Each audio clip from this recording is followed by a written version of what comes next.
Okay, class. So I hope you all are like safe at your places. You all enjoyed your holidays. So back to our topic. Uh, we have started this chapter number 2 of your Democratic Politics 1 book, and the name of your chapter is Constitutional Design. And in our last class, we discussed about the Constitution, discussed about the Constitution. Okay, the path of the Constitution, how Constituent Assembly made. Okay, we will uh, how constituent assembly met to deliberate on the constitution. What are some of the you can say key provisions taken under that taken in our constitution. So some rights, our first constitution was made, you can say, made in 1928, where Motilal Nehru and 8 Congress leaders drafted drafted a constitution and take a resolution in the year 1931 at the Karachi session. How our independent India will look like, or how our independent India's constitution will should look like. Okay, they give a gist of that. So after that, finally, our constitution makers met, and our constituent assembly borrowed some of the idols, or some things from other countries also, like we have taken idols of French Revolution. We inspired by the idols of French Revolution, our leaders especially inspired by those. uh, the practice of parliamentary democracy, we borrow it from Britain, Bill of Rights from the US, etc., etc. So today we will start with the Constituent Assembly. Now, what is this Constituent Assembly? I already told you what is Constituent Assembly. Constituent Assembly, uh, it is a group, or you can say, it is an assembly of people's representatives that writes a constitution for a country. Group of people who drafts a constitution for a country is known as Constituent Assembly. So now the question arises, who then were the makers of the Indian Constitution? Indian Constitution के जो makers थे वो कौन थे? So some of the important leaders, or some of the important members of the Indian Constituent Assemblies were like आपके book के side में ये जो कुछ पिक्चर्स और कुछ इनके बारे में लिखा गया है, बताया गया है, ये कुछ मेंबर्स थे, ठीक है। डॉक्टर राजेंद्र प्रसाद, जयपाल सिंह, डॉक्टर भीमराव अंबेडकर, जवाहरलाल नेहरू, मौलाना आजाद, सरदार वल्लभ भाई पटेल, ओके, जयपाल सिंह हो गए, आपके Durgabai Deshmukh, H.C. Mukherjee. These were some of the members of the Constituent Assembly. Okay. Finally, जुलाई 1946 में क्या हुआ था? इनडायरेक्ट इलेक्शंस के थ्रू कॉन्स्टिट्यूएंट असेंबली को कॉन्स्टिट्यूएंट असेंबली बना दी गई थी। कॉन्स्टिट्यूएंट असेंबली को फाउंड कर दिया गया था, बना दिया गया था, ठीक है। टोटल जो मेंबर्स थे 385 मेंबर्स थे। मैं जुलाई 1946 की बात कर रही हूँ। टोटल मेंबर्स कितने थे? 385 थे। उसमें से 292 जो थे वो आप प्रिंसली स्टेट ब्रिटिश इंडिया का जो पार्ट था, प्रोविंसेस थे, उनमें से थे, और जो 93 मेंबर्स थे वो प्रिंसली स्टेट से बिलोंग करते थे। ओके, तो टोटल 385 मेंबर्स को चूज किया गया था। बट व्हाट हैपेंड, और वो फर्स्ट टाइम जो मिले थे, ठीक है, कब मिले थे? Their first meeting was held in December 1946। दिसंबर 1946 को उनकी पहली मीटिंग हुई थी। But as you know, the country was divided into India and Pakistan. एक बहुत बड़ा ट्रब्यूलेंस आ गया था कंट्री में, ठीक है। सो ऑब्वियसली कॉन्स्टिट्यूएंट असेंबली भी जो थी वो भी डिवाइड हो चुकी थी। Constituent Assembly divided into the Constituent Assembly of India and the Pakistan. Obviously, जो भी पाकिस्तान के टेरिटरी में जो भी रीजन्स आ रहे थे, वहां के जितने भी मेंबर्स थे उनको क्या कर दिया गया था?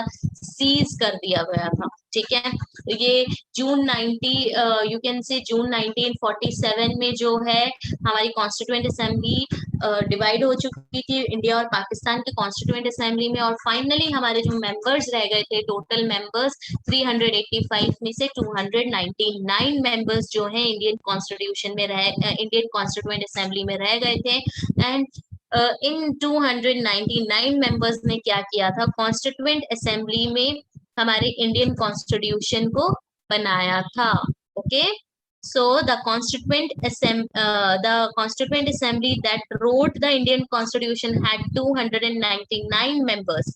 The assembly adopted the constitution on 26 November 1949. Now confuse मत होना डेट में, 26 नवंबर 1949 को हमारा कॉन्स्टिट्यूशन अडॉप्ट किया गया था। ये सबने सिग्नेचर कर दिए थे, कॉन्स्टिट्यूशन बन गया था। देखो दिसंबर 1946 से लेके 26 नवंबर 1949 तक, वो 2 साल 11 महीने 18 दिन तक वो लोग जो है ये मीटिंग हुई थी, वो मिले थे, इतने स्प्रेड 166 डेज के लिए मिले थे वो, बट जो 2 years 11 months 18 days में स्प्रेड हुआ था। तो फाइनली 26 नवंबर 1949 को अडॉप्ट किया गया था। ठीक है, हमारे असेंबली ने, कॉन्स्टिट्यूएंट असेंबली ने कॉन्स्टिट्यूशन को अडॉप्ट किया था, but it came into effect on 26 जनवरी 1950।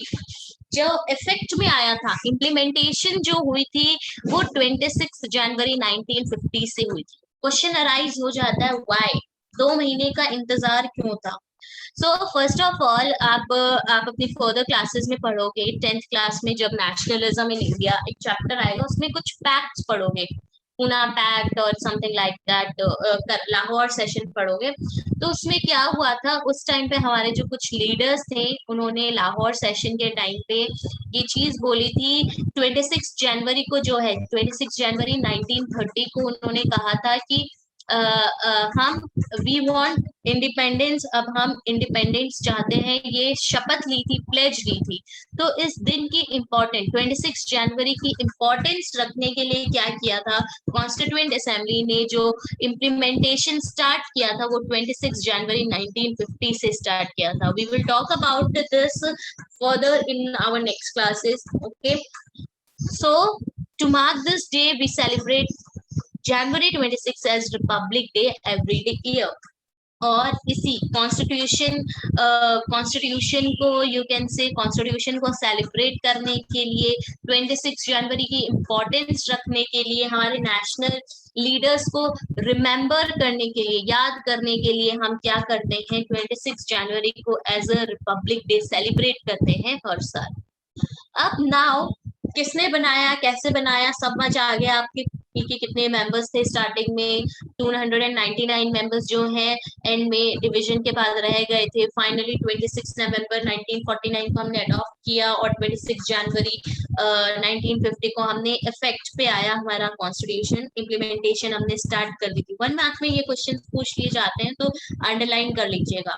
ठीक है, now the second question arises, why should we accept the constitution made by this assembly more than 6 decades, even 7 decades हो गए अब तो, 60 साल पुराना, 70 साल पुराना जो ये कॉन्स्टिट्यूशन है, जो हमारे असेंबली ने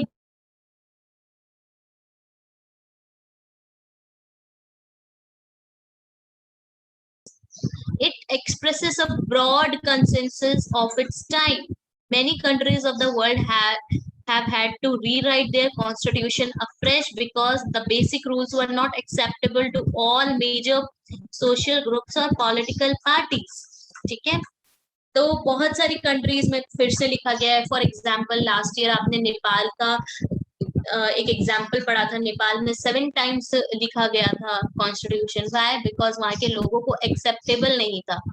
अगर हमारे कॉन्स्टिट्यूशन में कुछ प्रोविजंस ऐसे होते या फिर जो एक्सेप्टेबल नहीं है सोसाइटी में, या कंट्री के जो सिटीजन है उसे मान नहीं रहे, क्योंकि व्हाट इज अ कॉन्स्टिट्यूशन, देखा जाए तो एक पीस ऑफ पेपर में जो रूल्स लिखे गए, एक पीस ऑफ पेपर ही तो है, उसको हम क्यों मान रहे हैं? क्योंकि वहां के लोग उस चीज को एक्सेप्ट कर रहे हैं। Yes, it is according to our desires, it is fulfilling all our aspirations, citizens के राइट्स को प्रोटेक्ट कर रही है, गवर्नमेंट को अपनी अथॉरिटी का मिसयूज नहीं करने दे रही है, एंड एक्सेट्रा एक्सेट्रा। सारे फंक्शंस को, फीचर्स को देखते हुए क्या कर रही है, हमारी कॉन्स्टिट्यूशन को बनाया गया। तो we as a citizen accept that, because हमने जो है डिफरेंट डिफरेंट कंट्रीज के एक्सपीरियंसेस से सीखा, और हर एक एक्सपीरियंस को, हर एक लॉ को, एक्सेप्ट यूनिवर्सल एडल्ट फ्रेंचाइजी, हमने हर एक लॉ को, हमारे कॉन्स्टिट्यूएंट असेंबली के मेंबर्स ने हर एक लॉ को क्या है, डिबेट किया था, डिस्कस किया था, पब्लिक रीजन के साथ डिस्कस किया था, डेलिब्रेशंस की थी, ठीक है। So no one actually follow. The experience of our constitution is different. Over the last half a century, several groups have questioned some provisions of the constitution, but no large social group or political party has ever questioned the legitimacy. Legitimacy is acceptance. Legitimacy का मतलब होता है acceptance of the constitution itself. This is an unusual achievement for any constitution.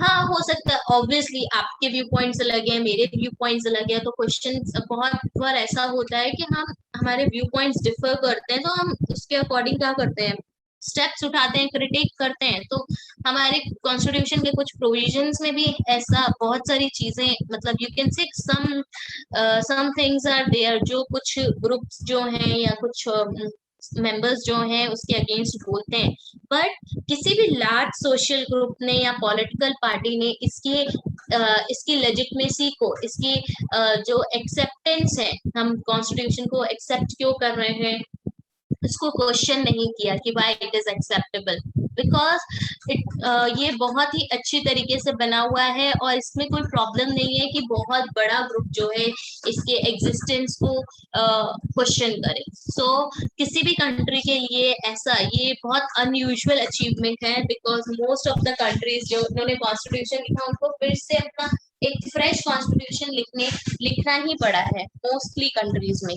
तो एक country के लिए ये जो अचीवमेंट है, एक कॉन्स्टिट्यूशन के लिए बहुत बड़ा अचीवमेंट है कि एक कॉन्स्टिट्यूशन लिखा, और वो भी इतना सक्सेसफुल है कि आज मोर देन 70 इयर्स हो गए हैं, और हम आज भी उसे क्या कर रहे हैं, फॉलो कर रहे हैं, ठीक है, हम उसे सबसे सुपीरियर मान रहे हैं। So this is one of the reason, because यहाँ की लेजिटमेसी ने, इस कॉन्स्टिट्यूशन की लेजिटमेसी में कोई क्वेश्चन नहीं किया है, किसी ने कोई क्वेश्चन अराइज नहीं किया।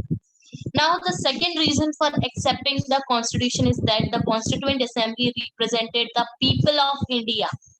People of India. ऑल्दो जो कॉन्स्टिट्यूएंट असेंबली की फॉर्मेशन हुई थी वो इनडायरेक्ट इलेक्शंस के थ्रू हुई थी, ठीक है, because 1955 government of India act 1955 के अकॉर्डिंग जो भी रिप्रेजेंटेटिव्स थे, प्रोविंशियल रिप्रेजेंटेटिव्स थे, उन्होंने ही क्या किया था, कॉन्स्टिट्यूएंट असेंबली के मेंबर्स को चूज किया था। बट अगर डायरेक्ट इलेक्शंस भी होते हैं ना कॉन्स्टिट्यूएंट असेंबली को बनाने के लिए, तब भी क्या होता, कॉन्स्टिट्यूएंट असेंबली में का जो फॉर्मेशन था ज्यादा डिफर नहीं करता, बिकॉज हमारे कॉन्स्टिट्यूएंट असेंबली में हर एक सोसाइटी, हर एक कास्ट से, चाहे वो शेड्यूल्ड कास्ट हो, शेड्यूल्ड ट्राइब हो, जनरल हो, सिख हो, माइनॉरिटी, सिख हो, मुस्लिम हो, हिंदू हो, किसी भी कम्युनिटी से हो, हर एक सोसाइटी के हर एक सेक्शन से हमारे कॉन्स्टिट्यूएंट असेंबली में जो मेंबर्स थे वो रिप्रेजेंट कर रहे थे लोगों को। So our constituent assembly represented the people of India. There was no universal adult franchising, no right to vote to everyone. कोई इलेक्शंस नहीं, मतलब कोई डायरेक्ट इलेक्शंस नहीं थे, राइट टू वोट भी नहीं था उस टाइम पे। तो बट द कॉन्स्टिट्यूएंट असेंबली जो भी पीपल ऑफ इंडिया के द्वारा ही डायरेक्टली चूज की गई है, सबको वोटिंग राइट्स नहीं थे, बट जो प्रोविंशियल लेजिस्लेचर ने जो भी मेंबर्स को चूज किए, वो हर एक जोग्राफिकल, इंडिया के हर एक जोग्राफिकल लेवल से उन्होंने रिप्रेजेंटेटिव को चूज किया था, ठीक है। और जो रिप्रेजेंटेटिव चूज किए थे उनका रफली जो एक रेशियो था कि 1 मिलियन, 10 लाख के पॉपुलेशन में एक रिप्रेजेंटेटिव होगा, ऐसा जो था एक रफ रेशियो बनाया गया था। So the assembly was dominated by the Indian National Congress. Approximately आपकी जो 85% जो सीट्स थी या फिर 85% जो मेंबर्स थे वो इंडियन नेशनल कांग्रेस से बिलोंग करते थे. But obviously Indian national Congress में भी उस टाइम पे जो था बहुत डाइवर्सिफिकेशन था, बहुत अलग व्यू पॉइंट्स के लोग थे उसमें. ठीक है, डिफरेंट डिफरेंट शेड्यूल कास्ट के लोग थे, डिफरेंट रिलीजन से बिलोंग करते थे. तो इंडियन नेशनल कांग्रेस खुद ही बहुत डाइवर्स था, राइट. सो फ्रीडम स्ट्रगल के टाइम पे इंडियन नेशनल कांग्रेस ही क्या कर रहा था, लेड कर रहा था. But the Congress itself included a variety of political groups and opinions. I already told you, बहुत ओपिनियंस थे, बहुत ग्रुप, डिफरेंट डिफरेंट ग्रुप्स थे, ओपिनियंस थे. The assembly had many members who did not agree with the Congress. बहुत सारे ऐसे members भी थे जो कांग्रेस से belong नहीं, मतलब कांग्रेस से agree नहीं करते थे. जैसे डॉक्टर भीमराव अंबेडकर जो थे वो कांग्रेस के बहुत बड़े क्रिटिक थे. उन्होंने कांग्रेस को क्रिटिक किया था, गांधी जी को क्रिटिक किया था. किस मैटर पे? जो रिजर्वेशंस थी, ठीक है, जो दलित सो कॉल्ड दलित टर्म यूज किया गया था जिन लोगों के लिए, शेड्यूल कास्ट के लिए, उनके जो व्यू पॉइंट्स थे कांग्रेस के, गांधी जी के डिफरेंट थे और डॉक्टर भीमराव अंबेडकर के डिफरेंट थे. बट फिर भी वो भीमराव अंबेडकर जो थे चेयरमैन थे, राइट. सो आप बोल दीजिए व्यू पॉइंट्स में बोल दीजिए या सोशल रिप्रेजेंटेशन में बोल दीजिए. जो हमारा कॉन्स्टिट्यूशन है, कॉन्स्टिट्यूएंट असेंबली जो है, different language, groups, caste, class, religion, occupation, हर एक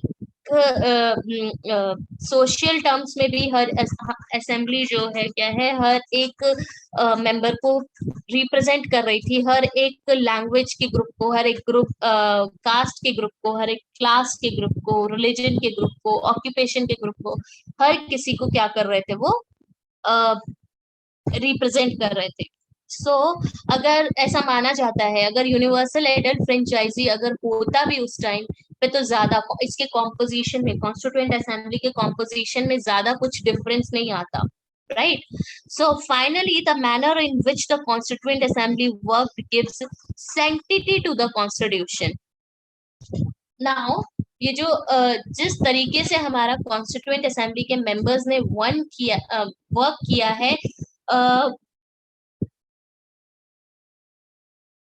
है, it gives sanctity to the constitution. You can say qualitative work, qualitative constitution हमें present किया है. एक you can say जैसे sanctity जो है normally sacred books के लिए यूज किया जाता है. तो आप बोल सकते हैं जो कॉन्स्टिट्यूएंट असेंबली ने हमारा कॉन्स्टिट्यूशन बनाया है वो एक यू कैन से एक सेक्रेड बुक की, होली बुक की तरह ही है, क्वालिटेटिव होली बुक की तरह ही है. बहुत क्वालिटेटिव कॉन्स्टिट्यूशन बनाया है उन्होंने, बहुत सिस्टमेटिक वे में, ओपन वे में, कंसेंशुअल मैनर में हमारे कॉन्स्टिट्यूएंट असेंबली ने वर्क किया है. एक्सेप्ट यूनिवर्सल एडल्ट फ्रेंचाइजी, हर एक प्रोविजन को लेके, हर एक ड्राफ्ट को लेके वहां पे डिबेट हुई है, डिस्कशंस हुए हैं. ठीक है. The drafting committee chaired by Dr. Bhimrao Ambedkar, who was the drafting committee, who was the chairman of the drafting committee, Dr. Bhimrao Ambedkar.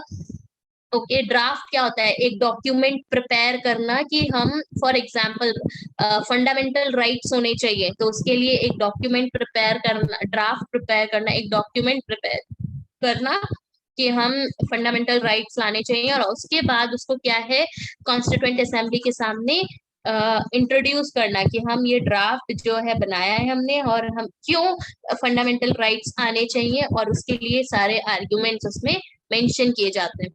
तो doctor Bhimrao Ambedkar drafting committee के चेयरमैन थे. उन्होंने ड्राफ्ट्स को क्या किया था, ड्राफ्ट्स प्रिपेयर किए थे जो कॉन्स्टिट्यूशन में डिस्कस किए जाते थे, जो भी कॉन्स्टिट्यूएंट असेंबली में डिस्कस किए जाते थे. More than 2000 amendments were considered. 2000 से ज्यादा आप बोल सकते हो अमेंडमेंट्स हुए थे. अमेंडमेंट्स का मतलब क्या होता है? चेंजेस होते हैं. अमेंडमेंट्स, कॉन्स्टिट्यूशन में जो चेंजेस किए जाते हैं उसको हम अमेंडमेंट बोलते हैं. 2000 से भी more than 2000 amendments were considered. जो मेंबर्स थे उन्होंने डेलिब्रेट किया था फॉर 100, यहाँ पे 116 डेज आएगा, नॉट 114 डेज. ठीक है।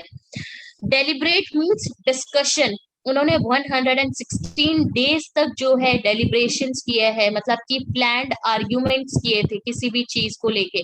कोई भी प्रोविजंस डाला गया हमारे कॉन्स्टिट्यूशन में तो उसमें एक बहुत आर्ग्यूमेंट्स होती थी, मतलब एक पॉजिटिव आर्ग्यूमेंट होती थी कि फॉर एग्जाम्पल जैसे कि एक सिख है, ठीक है, उसने बोल दिया कि हेलमेट लगाना जरूरी नहीं है, बट दूसरे मेंबर्स बोल रहे हैं क्यों जरूरी नहीं है।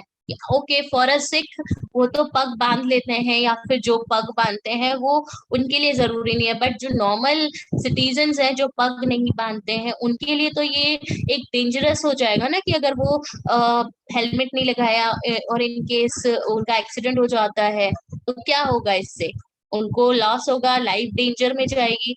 तो हर एक, मैं ये जस्ट एग्जांपल दे रही हूँ, तो हर एक चीज के लिए जो है हमारे कॉन्स्टिट्यूशन ड्राफ्टिंग कमेटी में ड्राफ्ट्स में जो है जितने भी ड्राफ्ट्स बने एक्सेप्ट यूनिवर्सल एडल्ट फ्रेंचाइजी, हर एक प्रोविजन को बहुत डेलिबरेटली डिस्कस किया गया, और हर एक को जो है आप बोल सकते हो 12 बल्कि वॉल्यूम्स, मतलब 12 बल्कि बुक्स में लिखा गया है हर एक आर्ग्यूमेंट को, कि कौन से पर्सन ने क्या आर्ग्यूमेंट दिया और क्या लॉजिक दिया, क्या पब्लिक रीजन दिया, और उसके बाद उसको उस डॉक्यूमेंट को प्रेजेंट किया गया। ठीक है। सो ऑलमोस्ट 3 इयर्स तक उनको स्प्रेड किया गया था, और अगर एग्जैक्ट टाइम बताऊं तो 2 years 11 months and 18 days तक जो है स्प्रेड हुआ था, जिसमें 116 डेज तक कॉन्स्टिट्यूएंट असेंबली के मेंबर्स मिले और ड्राफ्ट्स के बारे में डिबेट किया, डिस्कशन किया, और जितना भी जो भी कॉन्स्टिट्यूएंट असेंबली के सामने जो भी ड्राफ्ट प्रेजेंट किया गया उसको रिकॉर्ड किया गया है, प्रेजेंट किया, प्रिजर्व किया है, और जब उसको प्रिंट करवाया गया तो उसको 12 बल्कि वॉल्यूम्स, मतलब बहुत मोटी मोटी 12 बुक्स जो है बन गई थी। So these debates provide the rationale behind every provision of the constitution, these are used to interpret the meaning of the constitution. तो अगर कोई भी क्वेश्चन अराइज करता है, कोई भी क्वेश्चन आता है कि ऐसा क्यों किया गया, तो हमारे जो कॉन्स्टिट्यूशन मेकर्स हैं उन्होंने जो आर्गुमेंट्स दिए थे, आप ये कह सकते हो कि एक एविडेंस के रूप में आप देख सकते हो कि इस कि फंडामेंटल राइट्स लाए गए, तो फंडामेंटल राइट्स लाने के पीछे क्या लॉजिक था, क्या आर्ग्यूमेंट रही थी, ठीक है, उस चीज को उस बुक में मेंशन किया गया है। और जो कॉन्स्टिट्यूशन जब भी डिबेट होता था, डिस्कशन होता था कॉन्स्टिट्यूएंट असेंबली में, तो ये जो था पब्लिकली ओपन रहता था, प्रेस ओपन रहती थी, प्रेस आ सकती थी, पब्लिक अपना पब्लिक उनके व्यू पॉइंट्स को जान सकती थी। ऐसा नहीं था कि एक कमरे में बंद है और वो अपने आप उन्होंने डिस्कस किया और उन्होंने बना लिया, ऐसा नहीं था। Okay, so this is all about like about constituent assembly. Okay, so yes, Divyanshu Sharma, please unmute your device. Yes, बच्चे. Good morning, ma'am. Good morning. Ma'am, what is 12 bulky volumes? 12 bulky volumes. It means मोटी मोटी किताबें होती है ना, हजार pages की एक बुक, ठीक है, एक बुक। बल्कि वॉल्यूम मतलब यू कैन से कि 12 मोटी मोटी किताबें मतलब उन डिबेट से भर चुकी थी, प्रिंट करवाने गए थे, तो जब प्रिंट करवाया ना कि क्या आर्ग्यूमेंट्स हुए, क्या डिबेट्स हुए, तो उसको जब प्रिंट करवाया तो वो 12 किताबों में वो है प्रिंट होके आई थी। 12 बल्कि वॉल्यूम मतलब 12 मोटी मोटी किताबों में। Yes, okay okay, so class, this is all about today. Thank you everybody for joining the class. Now if you guys have any doubt you may ask me. Yes, before that, yes, Rajat Modi, please unmute your device. Hello ma'am. Yes beta. Ma'am आपने बताया था कि ma'am उन्होंने debate की थी 2 years और कितने months?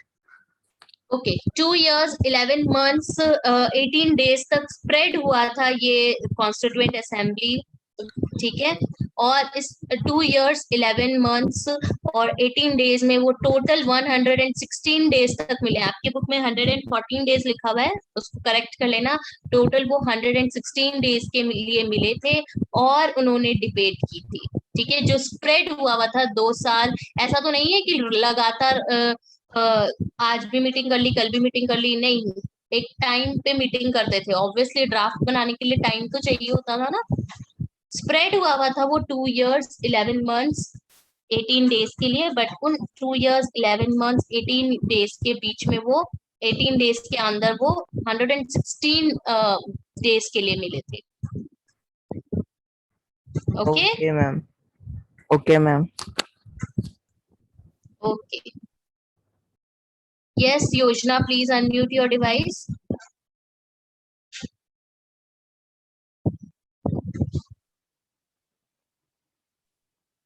हाँ जी योजना, बोलिए। हेलो हाँ जी बेटा।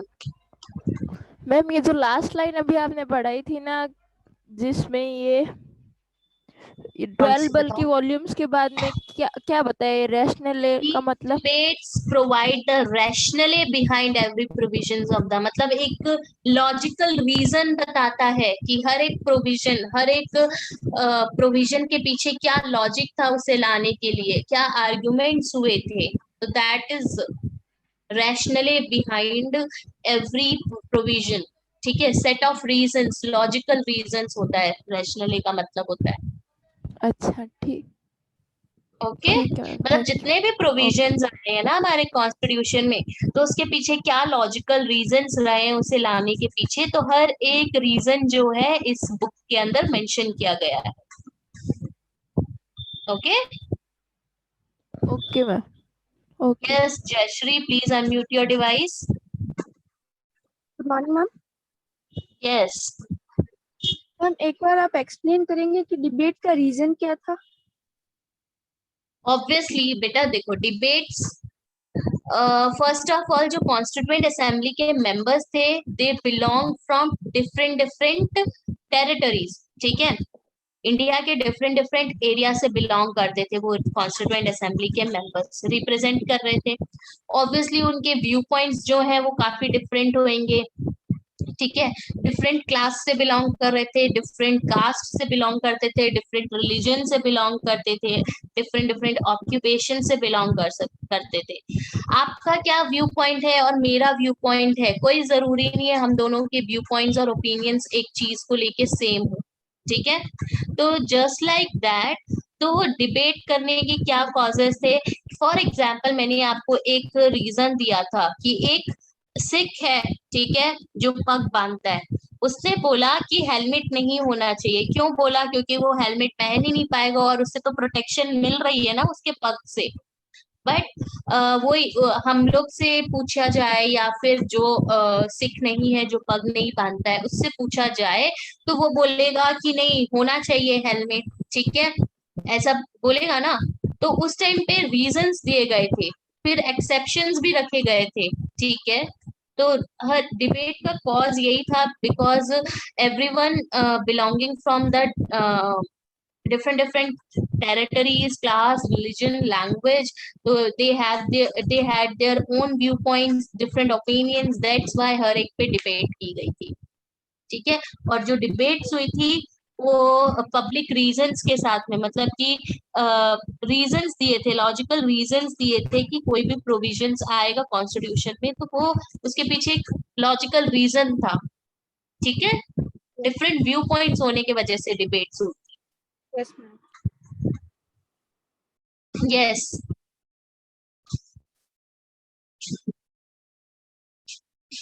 ऐसा थोड़ी ना होता है। जैसे कि एक एग्जांपल और देती हूँ कि एक क्लास है, ठीक है, क्लास में मैंने तो आप सबको बोल दिया कि आप लोग बातचीत करके आप अपने क्लास के मॉनिटर को चूज कर लो। बट क्या है, अब सबके डिफरेंट व्यू पॉइंट्स है। कोई कुछ व्यू पॉइंट देगा कि नहीं ये पर्सन बनना चाहिए, नहीं ये स्टूडेंट बनना चाहिए। बट फाइनली जब आप लोग डिस्कस करोगे, सब अपना लॉजिकल रीजन देंगे कि इस पर्सन को क्यों मॉनिटर बनना चाहिए, वो अपने लॉजिकल रीजन देते हैं, और अगर सब उस चीज को लॉजिकल रीजन को मान लेते हैं तो वो मॉनिटर बन जाता है ना। तो जस्ट लाइक दैट कॉन्स्टिट्यूशन में भी जो प्रोविजंस थे उसके डिबेट्स के यही डिबेट का यही सबसे बड़ा कारण यही था कि वो डिफरेंट टेरिटरीज से डिफरेंट डिफरेंट रिप्रेजेंटेटिव्स थे, उनके व्यू पॉइंट्स डिफरेंट थे, जो डिफरेंट लैंग्वेज को डिफरेंट कास्ट क्लास रिलीजन से बिलोंग करते थे, बट उन सब ने ऐसे वर्क किया कि लाइक कि वो अपने नेशन को सोचते हुए वो वर्क कर रहे हैं। ठीक है, ऐसा नहीं था कि हमारे रिलीजन के लिए, हमारे कम्युनिटी के लिए अच्छा नहीं है, बट वो ऑल ओवर कम्युनिटी या ऑल ओवर नेशन के लिए अच्छा है। तो ऐसा नहीं था कि वो अपने कम्युनिटी के अकॉर्डिंग जो है डिसीजन लेंगे, नहीं, वो as a nation as a whole वो जो है अपने माइंड में उन्होंने रखा था और उसके अकॉर्डिंग डिसीजन लिया था। Okay, so I hope everything is clear to you guys. This is all about today. Go through these things, like जो एक साइड में जो कॉन्स्टिट्यूएंट असेंबली के मेंबर्स हैं उनके बारे में कुछ चीजें मेंशन की गई हैं, उसको गो थ्रू होना। देखो, जयपाल सिंह, एच सी मुखर्जी, राजेंद्र प्रसाद, ठीक है, इनके गो थ्रू होना, पढ़ना इनके बारे में। ओके, चलो बाय बाय, टेक केयर।